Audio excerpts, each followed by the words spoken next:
Party don't start Until salt walk in. until salt walk in. Ah! So you got, even with your desserts, listen, if you're making a cake, you need some salt in there. A little Salt bit. gonna make the sugar dough. Okay. I'm from the land of the lost, nigga. I'm the man in the dirty, dirty south, nigga. I shoot bud, watch him out, nigga. And I'm a motherfucker, go. With a brain like iron. Let's go. Hey, you fellow potheads out there, it's us again. We trying to get ready for Gumbo. Tomorrow is Christmas, and I Christmas thought time I'd is do here. something I never thought I'd do, and that is let people know the secrets of my gumbo. Now, a lot of big issues we have with gumbo and folk from other places in the country about Louisiana gumbo is the deal with the roux. Reality of it is, if you can't do a good roux, you can't handle gumbo. I don't like that stuff in a jar, but folks say it's good. I've had some folks with it in there, and it was pretty good, but I don't play with jars, just like when I make cakes, I don't play with boxes. So, I'm going to actually show you a little shortcut that I actually picked up on YouTube from a guy in Memphis. Now, I know what y'all saying. You mean you got a gumbo hint from a guy in Memphis, and you in Louisiana? South Louisiana at that? I say, well, here's the deal. I considered Memphis was still the South, so I decided to watch what he said. After I watched what he said and did, I tried it myself, and I'm sorry, it works. So I thought I'd pass it on. So here's what I'm going to do. I have a good old trusty pan. These are the best kind to use. You don't want the new one.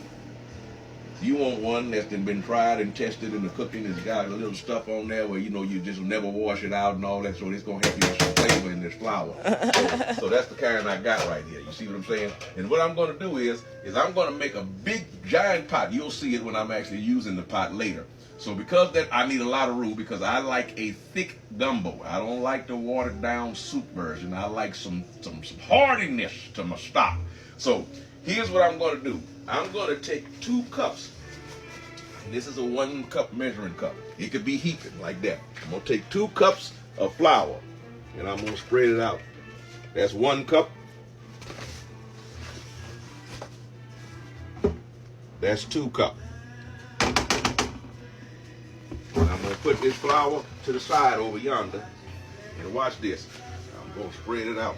Shake, shake, shake, shake, shake, shake, shake, shake. On that pan. Shake, shake. Now, this is going to make your life a whole lot easier. Now I'm going to walk over to my oven. I got my oven on the middle rack. I'm going to slide that flour right up in there. I'm going to set my timer for about 25 minutes. And I'm going to let it go. Let's go. And when that flour come out, I'll let you see me make this roux and watch what happens when I put that flour on that there oil. On that there oil. All right, y'all. You getting roux ready. This is oil and onions, right? Yep. And then he cutting up his bell peppers. And that's the flour we baked last night. Morning, this Christmas morning, I usually like to do this the day before, but there's that flour that came out of the oven, and if you look at it, it just looks like white flour, but I want you to see what instantly happens when it hits this oil. Now what I got here is, I got 2 cups of oil. I got 3 bell peppers of different colors. I also have 2 different kinds of onions and some celery, as they say in the South, celery. All right, we're doing. So what we're going to do now is we're going to drop this flour on that hot oil. And I'm going to show you why it cuts into the process, into the time, by doing it this way, of you having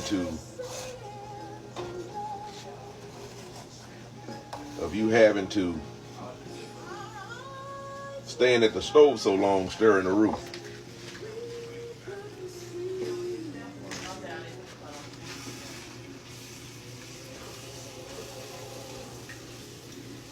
Now this is a lot of roux, as I explained yesterday, simply because it's a big pot. That's the pot that this is going to be made in. Now if you see that, it's already beige. Let me see if I can get a little more flour. It's going to look white when it comes out of the oven. But the reality is, as soon as it hits the oil, it's already a color. And if you can see the roux as it's making, it's like instant white to gravy, if I could put it like that. So if you like a light brown gravy, it comes the color as soon as it gets wet with the oil of a light gravy.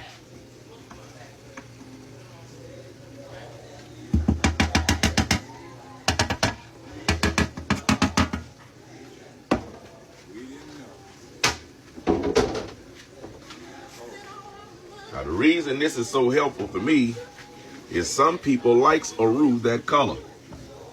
Not me. We need our roux to be I like a dark roux.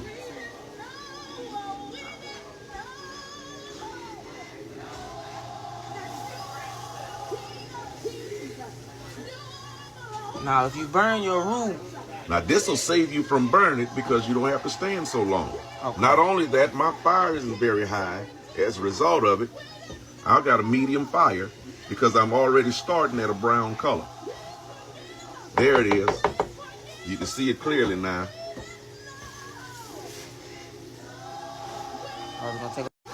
Now, there's some subtle things that I don't know if you're noticing that I'm going to point out to you. One of the reasons I already told you that I like doing it this way is that I don't have to start with such a high fire, and I don't have to remember to keep turning it down. If I want to go faster, I could have had the fire at the regular temperature you might start a roux at. But here's the thing. If you're in a hurry, don't cook. that part. It equal point. Number 2, you see I got my pretty black cast iron skillet out here making this roux. Notice I'm stirring it with a wooden spoon. Okay. Don't be using metal spoons on good cookware, especially not of this variety, because you want to buy it again, or you want to spend the rest of your life seasoning it every week. And I don't know about you, but I got enough to do than to be sitting around on my Saturdays trying to season cookware. Me too. Now, let's talk about seasonings. Is you going to season this roux? And that's a good question. A lot of folk debate that and ask that question, especially at the beginning of this. Do you season the gumbo after you put your stock and stuff in, or do you season the roux? I'm seasoning my roux. Here's the answer. You're layering your seasoning. Okay. So, yes, you're going to season the roux. Okay. You're going to season the roux. Matter of fact, I'm going to go on and, well, I wanted to get a little darker before I start doing that. Okay.